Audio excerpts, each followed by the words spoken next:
Innal hamdalillah nahmaduhu wa nasta'inuhu wa nastaghfiruh wa na'udzu billahi min syururi anfusina wa min sayyiati a'malina. Man yahdihillahu fala mudhillalah wa man yudlilhu fala hadiyalah. Asyhadu an la ilaha illallah wahdahu la syarikalah wa asyhadu anna Muhammadan abduhu wa rasuluh la nabiyya ba'dah. Amma ba'du. Rabbi syrah li sadri wa yassir li amri wahlul 'uqdatam min lisani yafqahu qawli. Akhwat ya, para musyrif, para ustazah, musyrifah, kemudian santri Rumah Quran Al-Wafi yang dimuliakan oleh Allah. Alhamdulillah pada pagi hari ini ya, Senin tanggal 25 Januari, Allah masih ya memberikan kita banyak sekali karunia ya, nikmat sebagai bentuk kasih sayang Allah kepada kita. Mudah-mudahan dengan senantiasa mengingat nikmat-nikmat Allah tersebut ya, apapun nikmatnya itu ya, semakin menjadikan kita hamba yang bersyukur kepada Allah ya.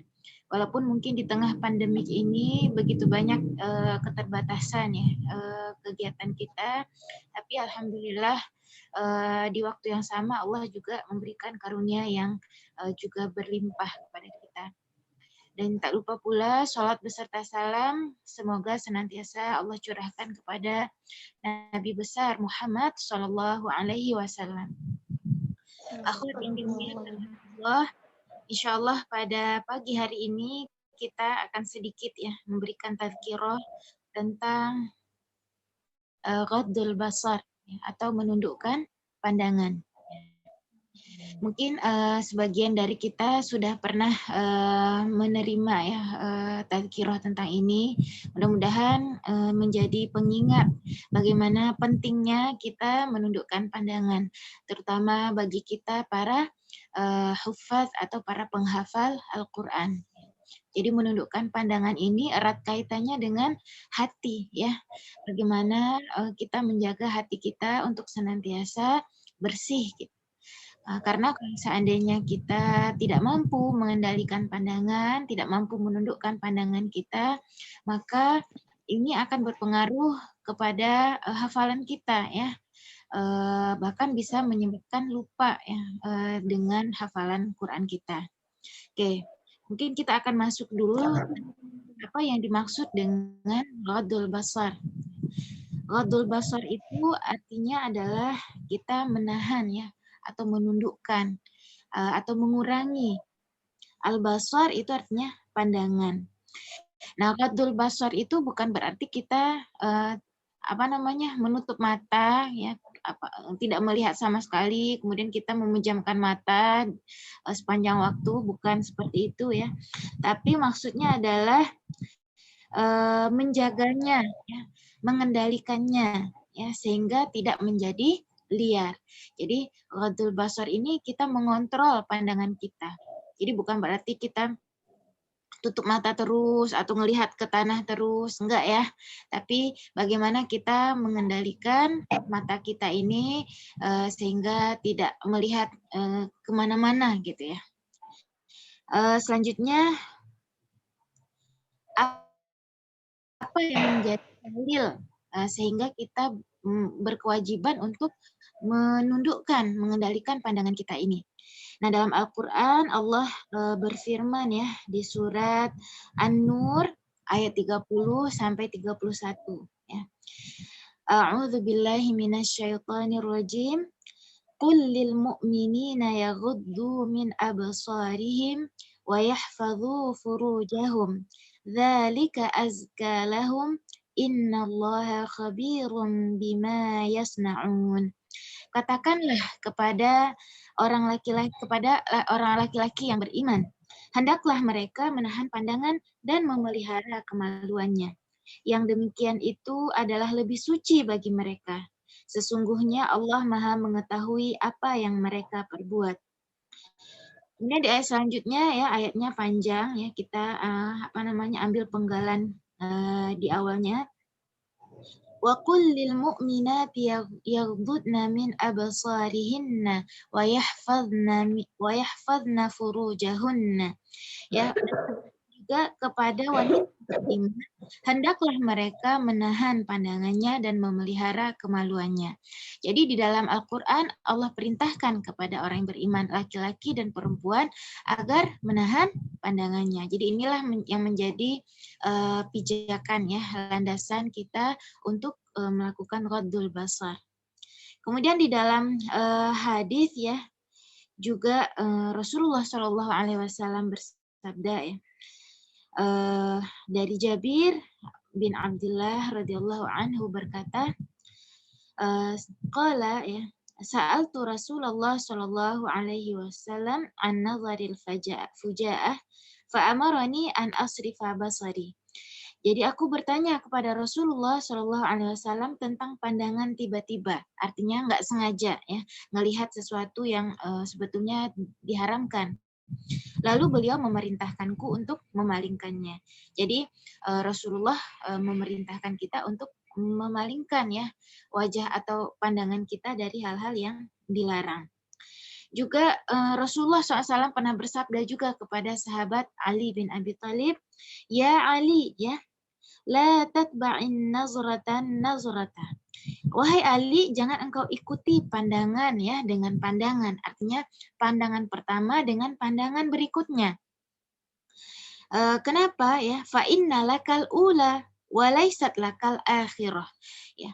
Karena yang pertama itu ya boleh artinya dimaafkan. Kalau nggak sengaja kita ngelihat ya berarti dimaafkan. Nah yang jadi permasalahan itu adalah kalau kita masih ngelihat juga ya.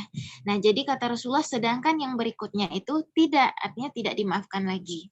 Jadi kalau misalnya kita melihat sesuatu yang dilarang ya, aurat orang atau misalnya hal-hal yang bisa menimbulkan rusaknya hati kita ya, maka kalau nggak sengaja di awal itu dimaafkan. Tapi kalau misalnya kita masih menikmati ya, tetap ngelihat, nah itu yang menyebabkan dosa ya buat kita. Kemudian juga Rasulullah SAW bersabda, al-ainani tazniyani. Dua mata itu bisa juga melakukan zina. Wa zinahuma an-nazar. Dan zinanya kedua mata adalah pandangan ya, pandangan yang haram. Oke, akhwati fillah yang dimuliakan oleh Allah ya. Kira-kira apa yang menjadi penyebab kita mengumbar pandangan ya? Tidak mampu mengontrol pandangan kita ya, ada beberapa poin. Pertama, ketika kita mengikuti hawa nafsu ya dan ajakan syaitan. Kita tahu ya hawa nafsu kita itu cenderung kepada hal-hal yang menyesatkan ya, yang menjatuhkan kita kepada kemaksiatan. Nah, ketika kita mengikuti hawa nafsu kita ya, mengikuti ajakan syaitan ya, otomatis kita tidak mampu mengendalikan pandangan kita. Nah, kemudian selanjutnya yang menjadi penyebab juga jahil atau tidak tahu ya terhadap apa akibat negatif ya kalau seandainya kita mengikuti hawa nafsu kita tadi ya untuk melihat hal-hal yang dilarang, hal-hal yang diharamkan. Ya. Kemudian juga hanya mengandalkan dan mengingat ampunan Allah ya. Kita terlalu berharap ya, tidak seimbang antara roja dengan khasyah atau takut kita kepada Allah. Kita optimis aja kalau Allah itu Maha Pengampun ya, Allah itu Maha Memaafkan ya. Kita lupa ya bahwasanya ancaman-ancaman Allah itu juga banyak terhadap pelaku maksiat seperti itu.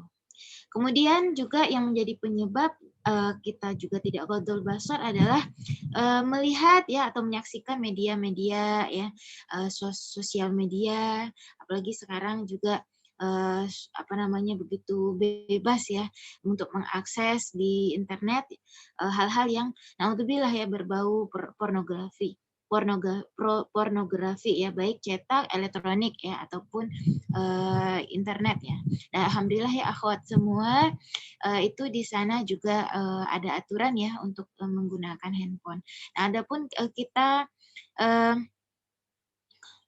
di luar ya, di luar asrama, nah itu benar-benar kontrolnya dikembalikan kepada kita ya, kita sendiri. Kemudian juga yang menjadi penyebabnya adalah tidak menikah ya, tidak menikah atau menunda pernikahan di saat sebenarnya sudah siap ya. Jadi kalau seandainya kita udah siap untuk menikah, nah itu juga ketika ditunda atau misalnya kita tidak menikah, itu juga bisa jadi penyebab kemudian kita menjadi tidak ghadul basar. Atau sering berada di tempat yang berbaurnya laki-laki dan perempuan ya, tempat-tempat yang apa namanya ikhtilat seperti di pasar atau di mall ya. Nah, itu juga jadi penyebabnya. Karena apa? Karena di situ banyak laki-laki gitu ya. Kemudian juga nah ini nih, merasakan kelezatan semu ya yang diakibatkan karena melihat hal-hal yang haram tadi itu ya. Jadi mungkin dia menikmati ya, padahal yang kenikmatan yang dirasakan sebenarnya kenikmatan semu ya, kenikmatan yang bukan kenikmatan yang hakiki seperti itu. Biasanya orang yang apa namanya, yang awalnya dia merasakan nikmat tadi itu, kemudian ujung-ujungnya nanti gelisah ya, menyesal seperti itu. Kemudian godaan dari lawan jenis. Nah, ini juga jadi penyebab tidak ghadul basar ya. Kalau misalnya udah memulai ya apa namanya kontak dengan lawan jenis ya, akhirnya jadi nggak jadi biasa aja tuh melihat lawan jenis ya, auratnya, ucapannya atau gerakan-gerakan yang menarik perhatian. Nah, ini juga bisa jadi bahan perhatian kita ya para akhwat fillah ya. Kadang-kadang kita juga tidak sadar ya bahwa kita juga jadi penyebab orang lain tidak ghadul basar. Karena apa? Karena mungkin kita tidak memperhatikan aurat kita ya, atau ucapan-ucapan kita, nada suara kita yang kemudian menarik perhatian orang lain sehingga orang lain juga tidak mampu untuk ghadul basar ya. Jadi ini juga peringatan buat kita para wanita ya. Nah, kemudian selanjutnya, tadi di antara penyebab ya tidak mampu ghadul basar itu adalah jahil, tidak tahu akibat negatif dari tidak ghadul basar. Nah, kita sedikit bahas ya, membahas apa sih akibat negatif memandang yang haram. Pertama, rusaknya hati ya. Rusaknya hati kita ya. Jadi yang hati kita awalnya bersih, kemudian jernih, jadi rusak ya. Pandangan yang haram itu dapat mematikan hati. Dapat ibaratnya itu seperti anak panah yang bisa mematikan seseorang. Ya, jadi atau setidaknya kalau tidak membuat mati bisa melukai ya. Jadi ketika seseorang melihat yang haram itu ibarat dia melukai hatinya seperti itu. Atau seperti percikan api yang membakar daun ya, atau ranting kering yang lama-lama bisa membesar dan membakar semuanya. Jadi hati-hati ya dengan pandangan karena dia bisa merusak hati kita. Kemudian juga akibat negatif dari tidak ghadul basar ini terancam jatuh kepada perbuatan zina. Ya, jadi orang-orang yang berzina itu ya, itu nggak mungkin ujuk-ujuk langsung berzina ya. Itu diawali atau dimukadimahi dengan tidak ghadul basar ya, tidak menjaga pandangan, kemudian dari itu tuh kemudian apa namanya keingat-ingat terus ya, kepikir-kepikiran terus, akhirnya ada ide gitu ya, ide mau ketemu lah, mau berhubungan apa namanya chatting lah sebagainya ya, akhirnya memunculkan nafsu dan nafsu itu menguat menjadi kehendak ya, kehendak menguat menjadi tekad dan akhirnya terjadilah sebuah amal perbuatan yaitu zina. Nah itu dia akhwati fillah. Jadi makanya Allah memerintahkan kita untuk menundukkan pandangan yaitu supaya pencegahan ya, supaya kita tidak jatuh kepada perbuatan zina ya. Na'udzubillah. Kemudian selanjutnya akibat negatifnya juga kita jadi lupa ilmu ya, lupa kepada ilmu-ilmu kita yang sudah kita pelajari, lupa dengan hafalan Al-Qur'an kita ya. Atau kalaupun tidak lupa jadi susah untuk murojaah, udah diulang-ulang lupa lagi seperti itu. Nah, ini yang kita khawatirkan juga adalah turunnya bala ya, musibah dari Allah Subhanahu wa taala. Jadi ada Amr bin Murrah ya berkata, aku pernah memandang seorang perempuan yang membuatku terpesona. Kemudian mataku menjadi buta ya. Kuharap itu menjadi kafarat penghapus dosaku. Jadi Allah turunkan bala ya akibat tidak menundukkan pandangan. Nah, ini juga bisa merusak amalan kita ya.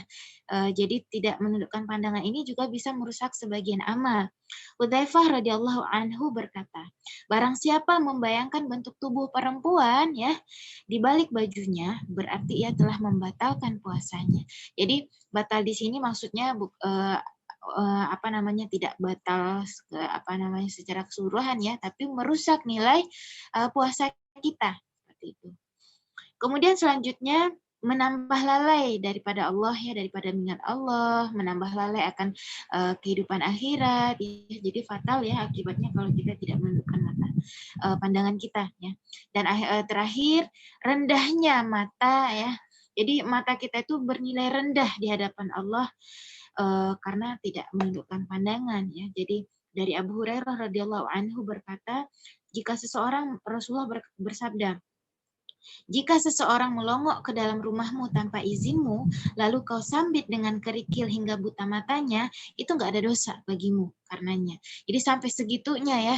Jadi kalau ada orang ya tiba-tiba ngelongok-ngelongok ke rumah kita, kemudian kita marah ya, mungkin kita apa namanya melukai matanya gitu ya. Itu kata Rasulullah nggak sampai itu nggak ada dosa gitu ya. Saking hinanya mata tadi yang tidak mampu menahan pandangannya. Oke, sedikit ya terakhir ada sedikit 2 poin lagi ya manfaat menahan pandangan.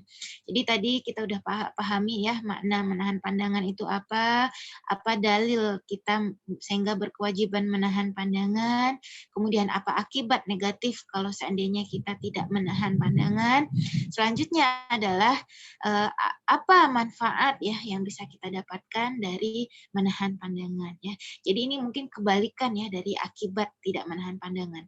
Kalau tadi akibatnya rusaknya hati, kalau berarti manfaatnya adalah hati kita menjadi apa namanya lebih tenang ya, terbebas dari pedihnya penyesalan ya, gelisah ya. Karena orang kalau udah ngelihat hal-hal yang haram itu awalnya mungkin nikmat ya, kemudian nanti ujung-ujungnya nanti aduh apa namanya kenapa anak tadi ngelihat itu ya, atau misalnya kepikiran takut lah, gelisah sebagainya. Tapi kalau dari awal kita mampu menahan pandangan ya, insya Allah kita terbebas dari rasa penyesalan, dari rasa gelisah ya, takut ya.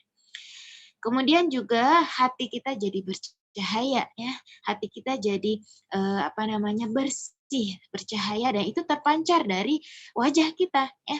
Jadi wajah kita itu bersih ya, bercahaya. Nah, itu adalah pengaruh dari kita mampu menahan pandangan. Kemudian juga terbukanya ilmu ya, terbukanya ilmu dan kita mampu untuk berkonsentrasi ya. Jadi ini kaitannya dengan kita penghafal Al-Qur'an, kita jadi bisa fokus, kita jadi bisa konsentrasi. Nggak ada pikiran-pikiran yang kemudian mengganggu kita ya, merusak hati kita itu nggak ada gitu. Karena kita mampu ghadul basar tadi. Nah, kita mungkin udah familiar ya dengan perkataan Imam Syafi'i kepada gurunya, syakautu ila waki' ya su'a hifzi, aku mengadu kepada Waki' guruku tentang buruknya hafalanku. Fa'arsyadani ila tarkil ma'asi, maka dia mengarahkan ya kepadaku untuk meninggalkan maksiat. Wa akhbarani bi annal ilma nurun, dan guruku mengabarkan kepadaku bahwa ilmu itu adalah cahaya. Wa nurullah la yuhda li'asi, dan cahaya Allah itu ya tidak akan diberikan kepada pelaku maksiat.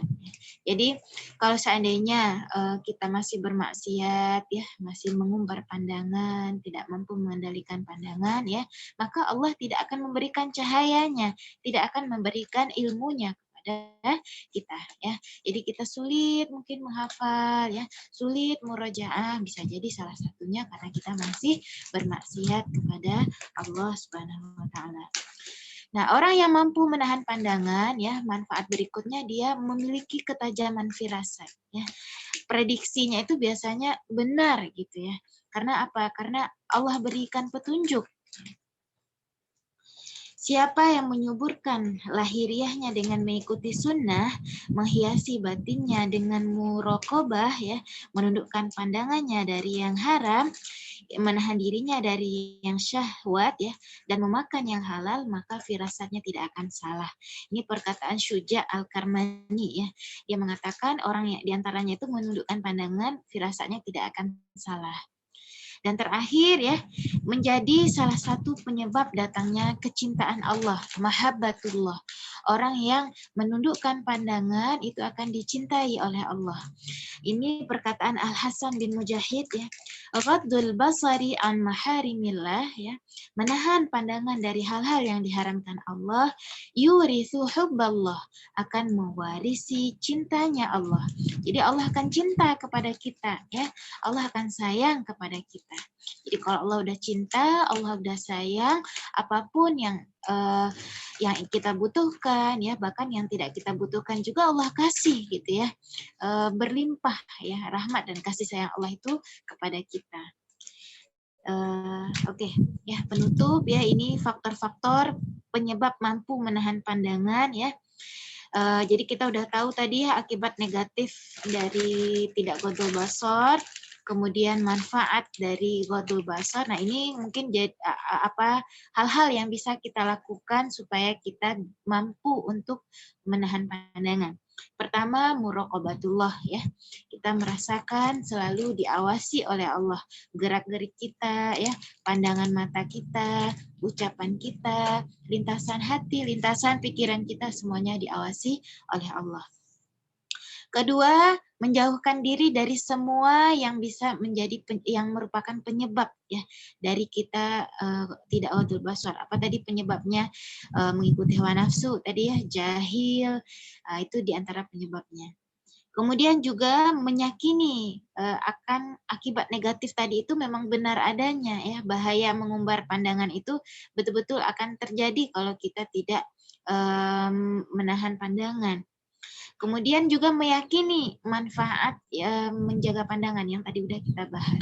Jadi kita yakin, ya, akan akibatnya, juga kita yakin manfaat yang kita dapatkan dari ghodul basar.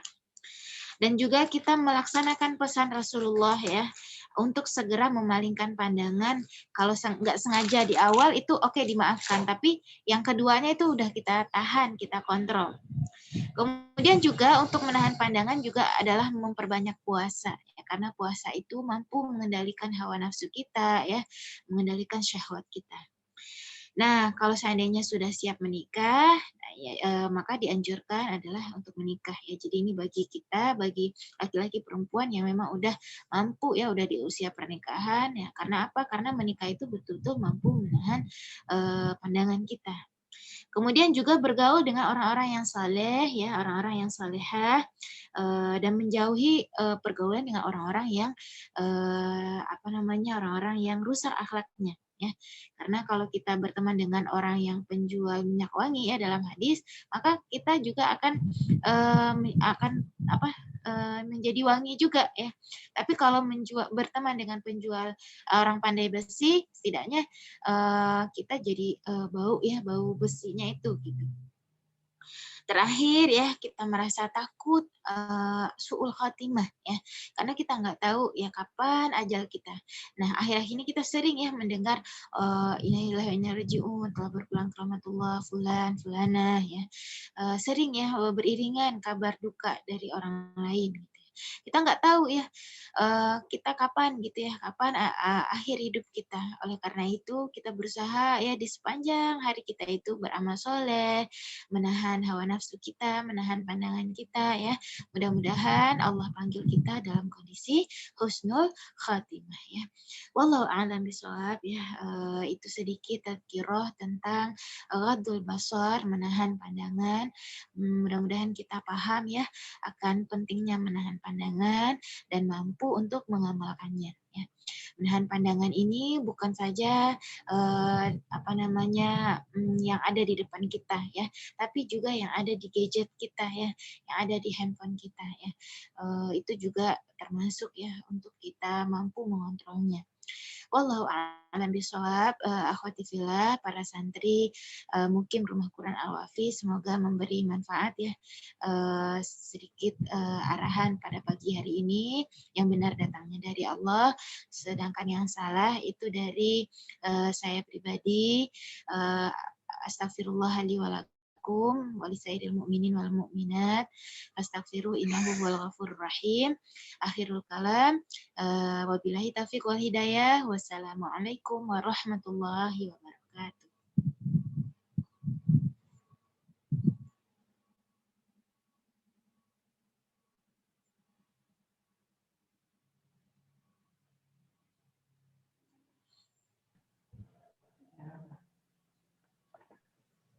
Syukran Ustazah Ainun